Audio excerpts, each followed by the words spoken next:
नमस्कार मित्रांनो, good morning. आपणा सर्वांचा लाडका दशम हिंद केसरी बकासूर तर कोणत्या मैदानावर पण विचारपूस होते. तर मित्रांनो, 19 तारखेला भव्य आणि दिव्य असं कडेगाव तालुक्यामधलं एक नामांकित मैदान, या बैलगाडी क्षेत्रामधलं जुनं आणि एक पारंपरिक मैदान मौजे वांगी तळोजा कडेगाव जिल्हा सांगली एकूण पार पडणार आहे. आणि या मैदानामध्ये आपणा सर्वांचा लाडका दशम हिंद केसरी बकासूर पळणार आहे मित्रांनो. आणि जे मला समाधान मिळतं ते बघण्यासाठी आलो. म्हणजे आपण दर्शन घ्यायला येतो ना देवाचं, असं त्या म्हणून बकासूरला बघायसाठी आलो.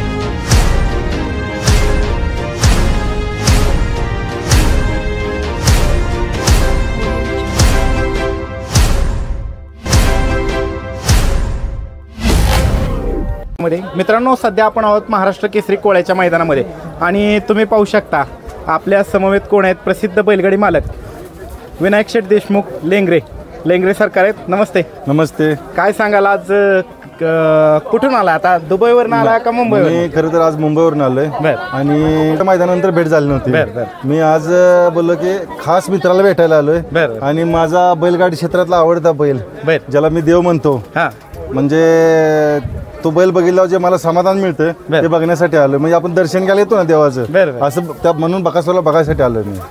एवढी बैल आहेत तुमच्याकडे आणि इतकी होऊन गेली, भरपूर होऊन गेली. जबरदस्त नाव आहे तुमचं बैलगाडी शर्यत क्षेत्रामध्ये.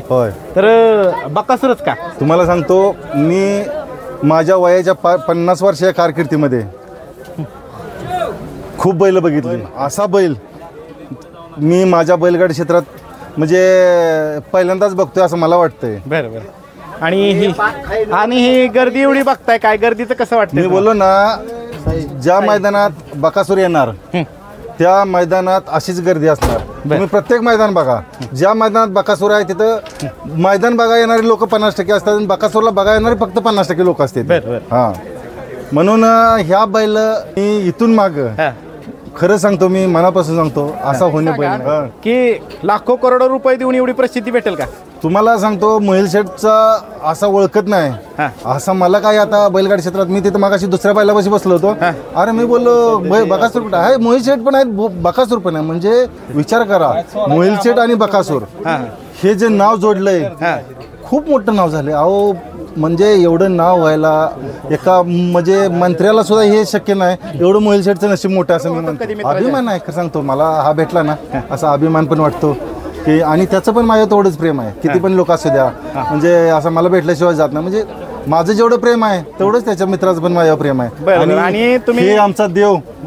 हा, तुम्ही ऑस्ट्रेलियाला असाल किंवा खाली आफ्रिकेत असाल, तिकडे गेला किंवा दुबईत गेला, तिथं भारतीय तुमचे सगळे कर्मचारी. मला सांगतो, जिथं कुठे बैलगाडी क्षेत्रात जाईल ना, तुम्ही कुठे पण जावा, चाळीसगावला जावा, कुठे पण जावा आणि बाहेर देशात जावा, तुम्ही बैलाचं जेव्हा नाव काढणार ना त्यावेळेला पहिले नाव बकासूर येणार. बकासूर. हा, तुम्ही बकासूरचं नाव पहिले येणार. बकासूरचं नाव. आणि आता बघतोय आम्ही गर्दी इतकी, किती बकासूरला पण बसणं कठीण होतं. म्हणजे तुम्ही बघा, तिथं मैदान चालू आहे, पण बकासूरला बघायला मी बोललो ना की मैदानात 50% लोक जे बैलगाडी क्षेत्रातली पण नाहीत, पण ते फक्त बकासूरला बघायला येतात. त्यांना बैलगाडीचं काय खूप लय असे आवड असेल पण नाही, पण बैल इथं आलाय म्हणून लोक बघायला येतात.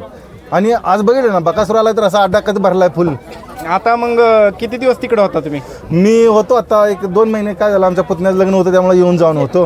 हा, त्यामुळे काय नाही. मागच्या कुठल्या मैदान, ऑनलाईन कुठलं मैदान? माग आम्ही आणि मोहिल शेठ आम्ही पुसेगावच्या मैदानात भेटलो, त्याच्यानंतर आमची आजच भेट होत्या. म्हणजे जवळपास 1-2 महिन्यांनी. 1-2 महिन्यांनी. पण असं कोणत्या मैदानात फोन लावून विचारायचं आज बकासूर कुठल्या मैदानात आहे म्हणलं की मग कितव्या गटात आहे सांग, आणि ते बघायचं आणि परत सेम म्हणजे वेळ नसेल ना तेवढ्यातून पण ते बघायचंच. बघायचं. आणि तुमचा एक बरेचसे व्हिडिओ व्हायरल होतात, अनेक व्हिडिओ व्हायरल होतात. त्यातलाच एक व्हिडिओ की माझा जरी बैल असला आणि त्याच्या शेजारी जरी बकासूर जरी सीमेला असला तर मला वाटेल की बकासूरच बसतो. हा डायलॉग खूप फेमस आहे. सांगतो, योगायोग असा झाला एका अड्ड्यात, आम्ही ते एकाच सेमीत होतो. माझी गाडी होती आणि आमच्या बाजूला बकासूरची गाडी होती. मी देवाला बोललो, बाबा मी बोललो बकासूरच जिंकू दे, म्हणजे माझं बकासूरच प्रेम आहे. आज मी किती पण बैल आणू द्या, माझं तुम्ही जेवढ्या वेळाने मला प्रश्न कोणी विचारला तुमचा आवडता बैल, माझा आवडता बैल हाच राहणार. कारण मी लय बैल बघितलं त्याने, पण असा बैल परत नाही. परत हा हा हा हा असं म्हणजे म्हणजे खरं सांगतो तुम्हाला, तुमची जन्मतारीख मी सारखं विचारतो आणि मला परत विचारावी वाटते. ती बघायची कुंडली तुमची मला. नशीब म्हणायचं का हो? हा नशीब खूप मोठं नशीब आहे. लाखो लोकांना तुमचं नशीब याचं आहे. खूप मोठं नशीब आहे. कधी त्यांना रोज आहेत ना, त्यामुळे त्यांना त्याच्याबद्दल काय असं वाटत नसेल, सवय झाली. पण खरी गोष्ट आहे. माग पब्लिकचे बोर्ड बघा साहेब, सलमान खान आहे आजचा. सलमान खान बरोबर दुसरा सलमान खान पण तयार झाला. मग आता लवकरच शुभमंगल सावधान आहे, मग कसं काय म्हणतात ना, लवकरच शुभमंगल सावधान आहे आणि ही दोस्ती तुटायची नाही. ही दोस्ती तुटायची हा तुटणार नाही. बकासूर कुठल्या बी अड्ड्यात असो, कुठल्या पण असू द्या, शेवटपर्यंत असणार आम्ही. ही दोस्ती तुटणार नाही. ही दोस्ती तुटणार नाही. बकासूर पळू, आराम करू, थांबू, काय आपली जानच राहणार. तो जानच राहणार. कुणी काय म्हणलं ना की बैल त्याच्यापेक्षा मला दुसरा बैल कोण किती सांगू द्या, मला बैल त्याच्यापेक्षा पुढचा कुठलाच वाटत नाही. बाकी आणि आता परत कुठल्या अड्ड्यात भेट होईल आपली? बघू आता मोठा कोणता अड्डा असेल त्या अड्ड्यात भेटू नक्कीच. मोठ्या अड्ड्यात शक्यतो येतो. म्हणजे आता नवीन कासेगावचं किंवा मग मुख्यमंत्री मित्राला पण वाटतं दादाकडे पण बैल असावा, शोधतो आपल्यासाठी पण तो. म्हणजे किती प्रेम असतं, इथनं लागतं माणसाला ते प्रेम, वरवर नाही.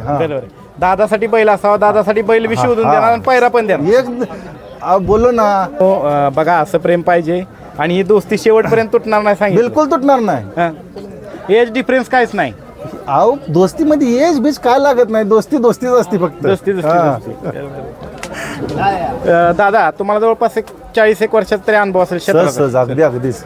एवढी आजपर्यंतची क्रेज कुठल्या बैलाची पाहिजे? नाही, मी तुम्हाला बाबा सांगतोय काय, ह्या बैला एवढी क्रेज आहे ना, खरंच कोणत्या नाही. सोशल मीडियात आहे बच्चा जानता है इसको. त्या बैलाला असं म्हणतो ना, बच्चा जानता है, तसं काम आहे ह्याचं. बच्चा पहचानता है इसको सबको. या बैलाचे रेकॉर्ड पण कोण मोडू शकत आणि ह्या बैलाचे रेकॉर्ड पण का नाही, किती पण बैल येऊ द्या, ह्याचं रेकॉर्ड कोणी मोडायचं नाही. ह्यांनी एक उराशी स्वप्न बाळगलंय, डबल सप्त हिंद केसरी करायचंय. काय वाटतं त्याविषयी? खरं तर परमेश्वराच्या मनातच इच्छा असेल. स्वप्न कशाला बाळगता, परमेश्वराच्या मनातच इच्छा आहे की तो डबल सप्त हिंद केसरी होणार म्हणून. याचा रेकॉर्ड कोणीच मोडू शकत, कोणच मोडणार नाही. मोडलं तर तोच मोडणार, बाकी कोण नाही. मित्रांनो, मोडलं तर तोच रेकॉर्ड मोडू